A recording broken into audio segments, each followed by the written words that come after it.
UK का burger king अपने customers को अपने कॉम्पिटिटर मैकडी के यहां ऑर्डर करने के लिए बोल रहा है। और सिर्फ मैकडी नहीं, पिज्जा हट, डोमिनोज और जितने भी छोटे बड़े रेस्टोरेंट्स हैं उन पे अपने ग्राहकों को ऑर्डर करने के लिए रिक्वेस्ट कर रहा है। पर सवाल ये उठता है कि बर्गर किंग, जो कि खुद एक बहुत बड़ी फास्ट फूड की चेन है, वो ऐसा क्यों कर रहा है। देखिए, बर्गर किंग का इस पे कहना है कि उसने भी कभी नहीं सोचा था कि लाइफ में ऐसा कुछ वो लोग कहेंगे, लेकिन करंट सिचुएशन को देखते हुए इन रेस्टोरेंट्स पे जो एम्प्लॉइज काम करते हैं और उनकी फैमिलीज, उनको कस्टमर्स की जरूरत है ताकि वो सरवाइव कर सके, इसीलिए वो ऐसा कर रहे हैं। क्या बात है, कंपटीशन बाद में, इंसानियत पहले।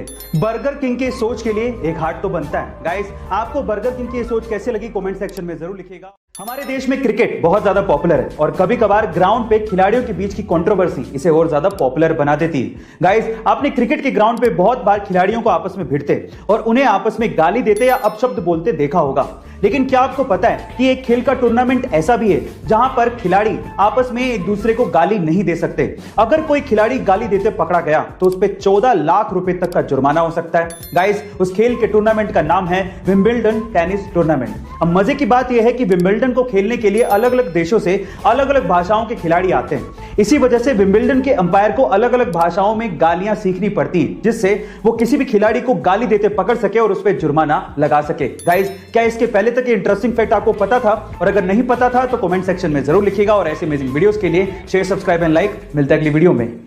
ये बात है 1980 की, जब महाराष्ट्र के जलगांव डिस्ट्रिक्ट के अमलनेर गांव में रहने वाले मोहम्मद अनवर के पिता की अचानक से मौत हो गई। उनकी मौत के बाद पीछे जायदाद में एक खेत था जिसे मोहम्मद अनवर के अलावा 3 भाइयों में बराबर से बांट दिया गया। लेकिन मोहम्मद अनवर ने उस जमीन के टुकड़े को 80,000 रुपए में बेच दिया और एक ब्रोकर सतीश शाह के कहने पर 10,000 रुपए विप्रो कंपनी में इन्वेस्ट कर दिए और 100 शेयर्स विप्रो कंपनी के खरीद लिए।